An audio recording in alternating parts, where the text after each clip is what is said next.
What's going on, guys? I just got done watching the American Horror Story Season 10 double part premiere for double features. So they let out 2 episodes at a time. This is going to be kind of ghetto how I'm doing the review. I got my mom's calendar I'm writing on because I'm not actually at my usual house. Usually I'd be recording on the computer and reading off of my phone.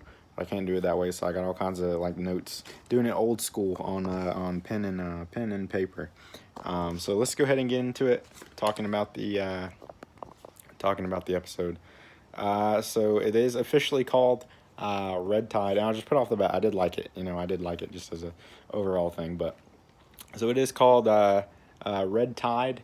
I was kind of worried it was just going to be double feature, and I wasn't really gonna like that because it's not really a theme. It's just it's just describing the season. You know what I mean? But it's not like a horror theme really, like the other season titles I've had. So Red Tide, and then they got the new intro, of course, which is awesome. The atmosphere of the place is really great. I like it. It's a weird kind of I don't know, dynamic, like put together, but it's cool. It's interesting. It's you get the water, the beach, the ocean, but there's also like snow on the ground. It's like Cape Cod up north, somewhere in Massachusetts, I believe. So it is an interesting environment. And then also it's a vacation destination, but in the wintertime, which those are just naturally creepy anyway. I've been to the beach before in the wintertime, and it is like this, like really quiet. So it's not like they just, well, I'm sure they probably want to keep down on cast because of COVID and stuff, but at the same time it works because it's a vacation, like I said, destination in the wintertime, so it's just naturally creepy and deserted because of that. And then also I just want to say with the split season, we're going to get more potential to have a lot more cool stuff happen with this because we're going to be packing probably more. I'm not sure how many episodes they're doing, but I would think it's like 10 and 10 or maybe 8 and 8 or something like that for the split. But it's going to be more concise story, so we're going to get more of those interesting points, much quicker. And then we had an actress in here that I was excited to see. I guess we'll probably see more of her later, but I just watched her in a show called Deadwood.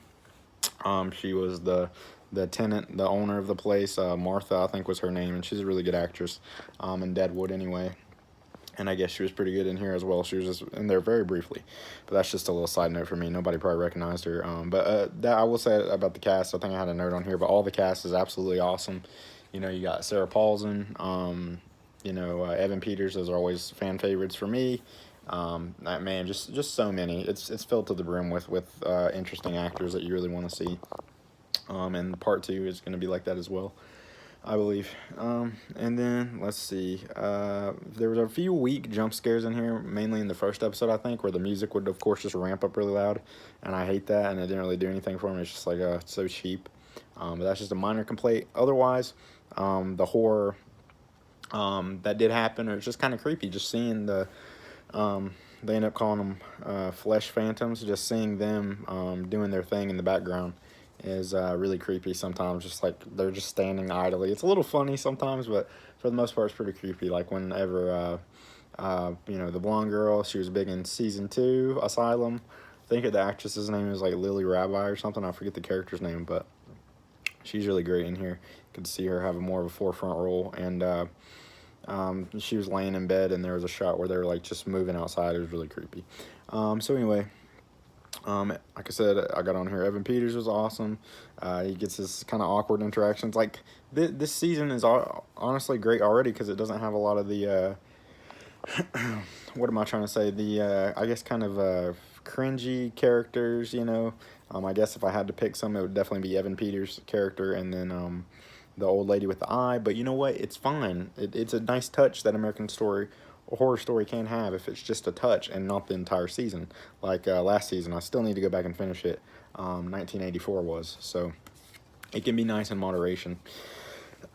And then let's see, good cinematography. Sometimes you get some nice transitions with the lights changing and a nice overhead shot. I like it, the trees, you see all the dead trees and then the ones that are alive, and then the red lights everywhere was pretty cool. And even in the bar they had like red candles and stuff, just to really pay attention to having good set design and good vibes and everything from the set design.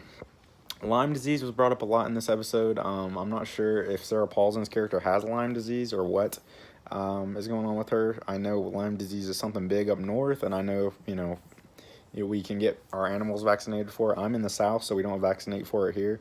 But like I said, they do up north and different things because you can get it from ticks pretty easily, I think, and it can be pretty serious. So I don't know too much about that being down in the South, but yeah, it's just a big point in here. Lily Rabbi's character likes to think everybody's got Lyme disease. It's kind of funny.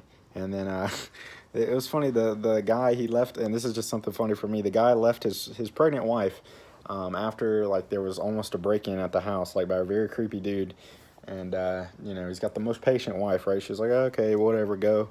And he left anyway. He left her pregnant, and I looked at that and I was like, wow, dude, that's fucked up. Even if he said he's gonna be gone for an hour, and she told him to go. But then in the following scene, the dude gets attacked in the house when he comes back in, and I'm sitting there thinking, dude, why don't you yell for your wife to come help you? Whenever I was just thinking, wow, it's so messed up that he left her. But now I'm thinking, dude, call her for help. Call her to come help you. But of course he didn't because he didn't want to put her in danger, right? So I just thought that was funny. So anyway, that's all I got on that note. Because I kind of want to get through this fast because it's 2 episodes, so it is a lot to go through. And I don't know if I'm going to review every episode. I might just do the first initial thoughts, do the end of the season, and then, of course, start up with a new Alien season, which we did get to see a little bit of in the preview. It's like going to be in black and white. I'm not sure how that'll be, but, I mean, it does give it a different feel. So I don't know. We'll just have to see. They made a funny comment once the guy... Oh, but I was going to say about Evan Peters, a lot of this stuff in here, it does feel earned. It doesn't feel like cheap storytelling. It doesn't really feel rushed through. I liked... But stuff's happening, though. I did like see episode 2 better than 1, just because 1 was obviously more setup. So I'm glad that they went ahead and did it, 2 parts. So you get the full, like, okay, yeah, you get excited for it, right? Not just, this episode was just a bunch of setup.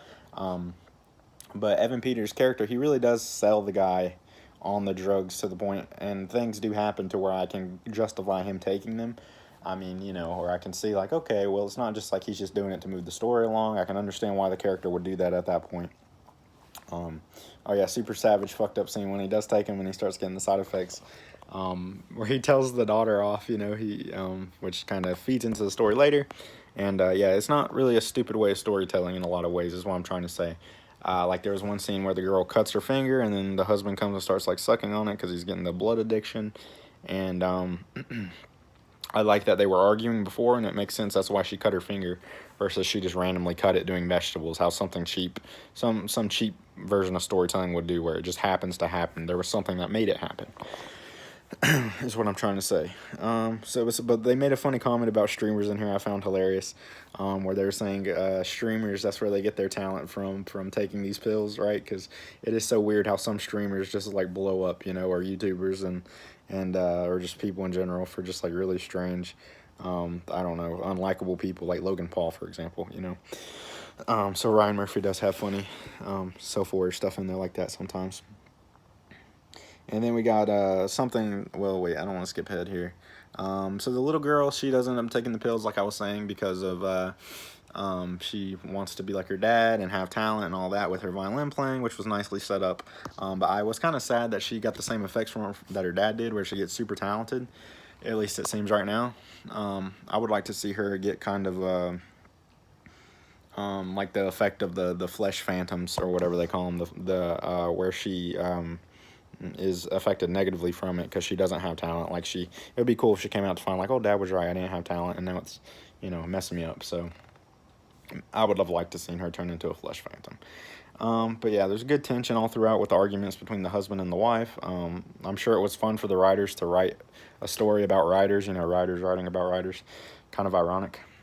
Sarah Paulson's character does seem to be a good character, because even though she does have a hidden talent with being able to paint, she still resists taking the pills and everything. So I think she'll end up being a favorite character, a really good character in the end. Probably team up with Lily Rabbi or something at some point.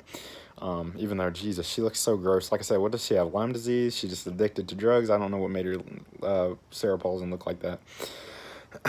And then, let's see, what else? Joaquin Phoenix gets a name drop in here. It's funny. And then the body horror thing with the teeth filing, it wasn't an effect. It's just something that they actually got done to them. I wonder if the flesh phantoms did that as well. I don't know, because they have the pointy teeth.